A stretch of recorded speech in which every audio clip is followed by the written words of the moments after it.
만약 그때 애플 주식을 샀더라면? 만약 그때 삼성전자 주식을 샀더라면? 지금 와서는 다 부질없는 소리입니다. 돈은 신기하리만큼 나를 기다려주지 않습니다.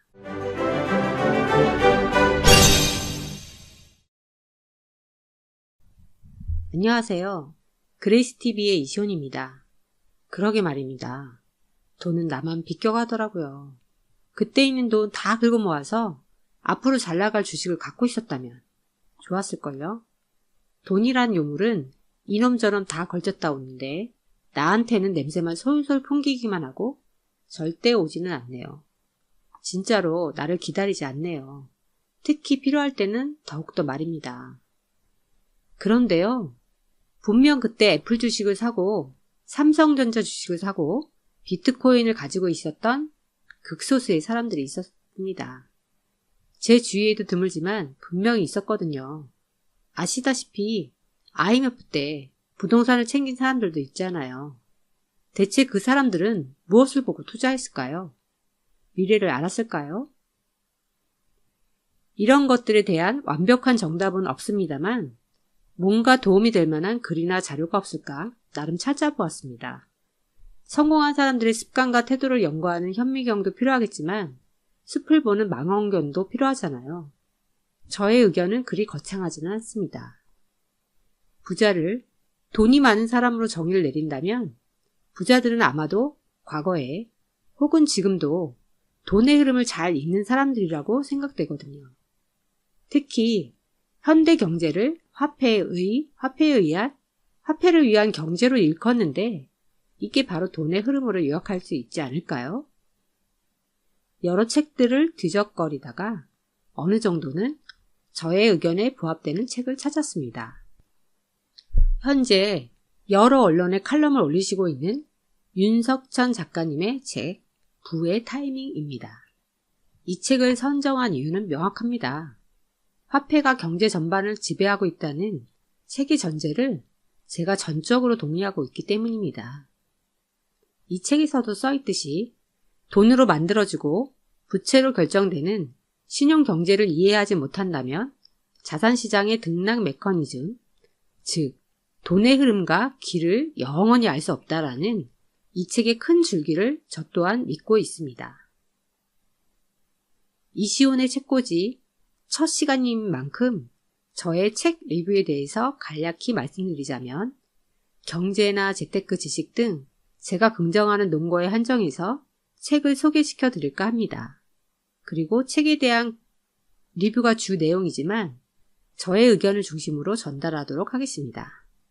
자세한 책 내용은 직접 읽어보시는 것이 더 좋을 듯해서 큰 줄기들에 대한 소개와 책에서 나오는 일부 자료만 활용할 예정입니다. 먼저 이 책 부의 타이밍의 작가에 대해서 소개하겠습니다. 윤석천 작가님은 경제비평가이며 한겨레 신문 등의 칼럼을 기고하시고 여러 곳에서 강의를 하시기도 합니다. 여러 방송 매체에도 자주 출연하시는 금융경제 전문가이십니다. 더 자세한 내용은 구글 검색을 활용해 주시고요.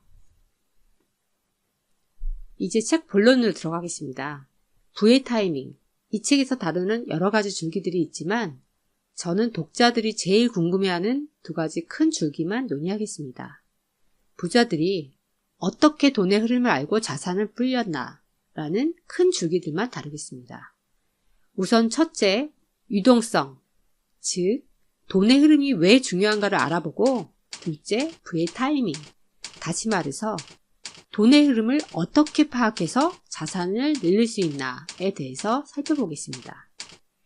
그럼 첫 번째로 유동성이 무엇이며 왜 그것이 중요한지 이해를 해보도록 하겠습니다.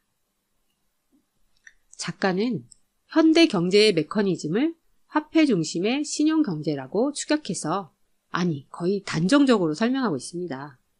과거의 여러 가지 사건들을 근거로 하여서 부가 창조되고 파괴되는 시점에는 화폐의 큰 흐름이 있었다고 설명합니다. 부동산이든 금융이든 자산시장을 움직이는 건 항상 유동성이었다고 주장합니다. 돈의 유입이 있는 곳에 상승이 있고 돈의 유입이 적어지면 하락이 있다는 말이지요. 저 또한 이 말에 전적으로 동의합니다. 돈이 몰리면 자산 가격이 올라가는 게 당연하잖아요. 근데 우리는 이 기본적 사항을 다 알면서도 종종 잊어버립니다. 경제 용어를 써가면서 어렵게 이야기를 꺼내볼까요? 저금리 시대에는 유동성이 풍부해져서 자산, 즉 주식 가격이 올라가고 부동산 가격도 상승합니다. 이게 맞는 말입니다. 사람 마음이 그렇잖아요. 은행에서 저금리로 돈을 빌려주는데 수익 좋은 곳에 누가 투자를 마다합니까? 이게 진리가 맞습니다. 저금리면 당연히 부동산 가격이 올라가고 주식시장이 좋아집니다. 반대의 경우에는, 즉 은행 금리가 높아지면 부동산 가격이 떨어지고 주식시장이 나빠집니다. 이 진리를 종종 잊어버리곤 하는데 당연히 알아야 할 금과옥절입니다. 부자들은 이 진리를 따르고 믿는 사람들입니다. 작가는 시각을 크게 넓혀서 이야기합니다.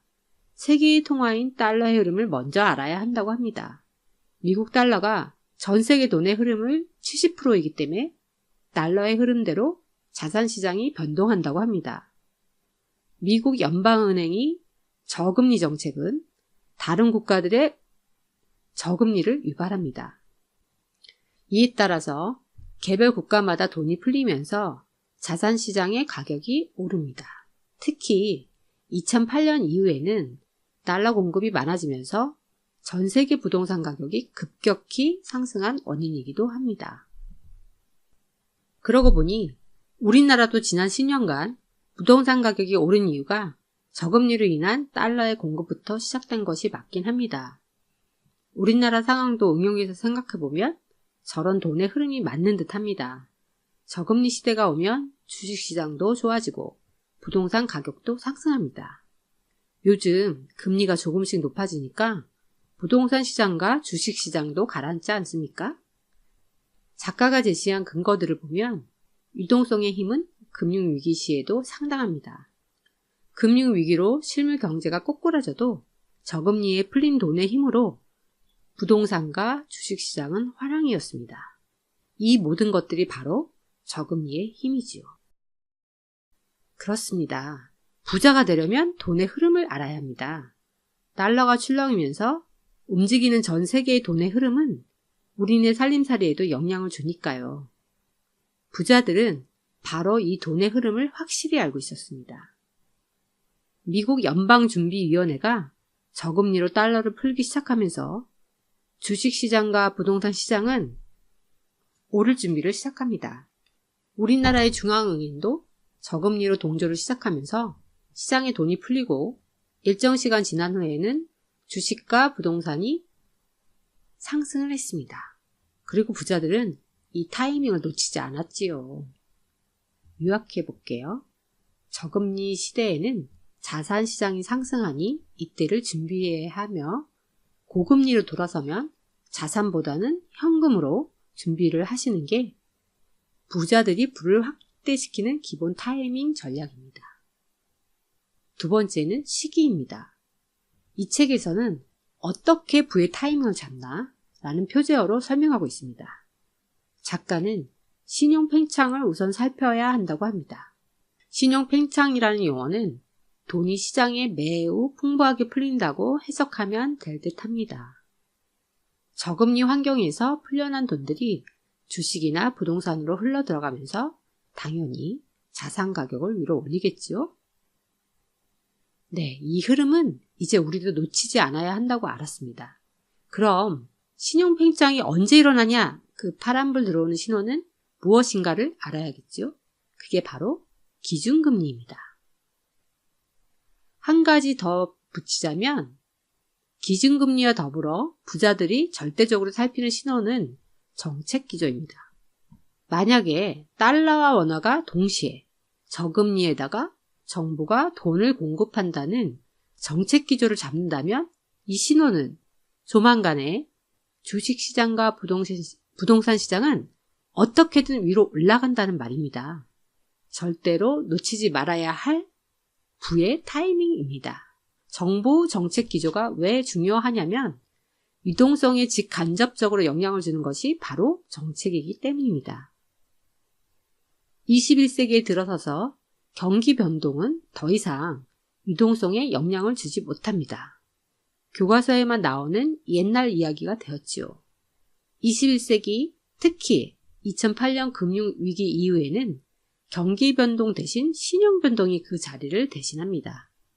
그리고 신용 변동에 직접적으로 영향을 주는 중요 요소가 바로 정책입니다. 복습해볼까요? 만약에 현재 고금리로 돌아서고 정책 기조가 돈을 풀지 않는다는 기조가 있다면 어떻게 해야 될까요? 부동산과 주식에 돈을 넣어야 할까요? 네, 맞습니다. 반대로 자산 시장을 관망할 시기란 이야기가 있겠죠? 부의 타이밍의 핵심 요소는 바로 저금리와 정책입니다.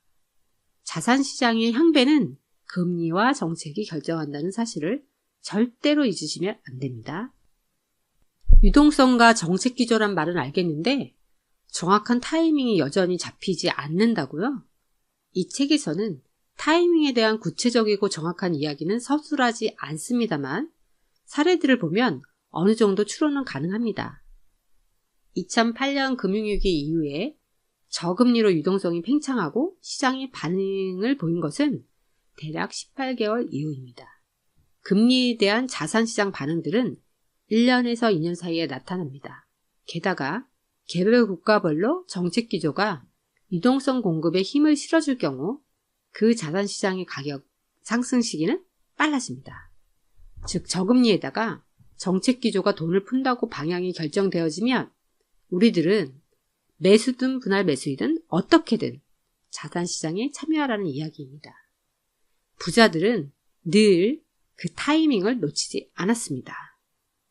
동네 목욕탕에서 주식에 돈을 넣어야 한다는 수다가 들려오고 기획부동산에서 나한테까지 전화가 오는 시기는 이미 늦은 시기입니다. 자, 그렇다면 부자들은 어떻게 재테크를 하며 자산을 늘렸는가에 대한 첫 번째 책꽂이를 요약해 보겠습니다. 첫째, 미국에서부터 시작되는 금리 변동과 국내 기준금리 그리고 정책 기조는 투자에 대한 명백한 신호이다. 둘째, 저금리와 정책 기조가 유동성을 공급한다면 자산시장에 적극 참여하라. 그 반대의 경우에는 관망하라. 마지막으로 말씀드리자면 제 의견을 중심으로 이 책에서의 일부 사항을 발췌 및 참고하였습니다. 이 책은 금융과 부의 타이밍에 대한 다양한 역사적 사례들과 주의사항 등 좋은 읽을거리가 많습니다. 다시 한번 강조하자면 저금리와 정책이 돈을 푼다면 그때 부자들은 움직입니다. 다음 시간에 뵙겠습니다. 감사합니다.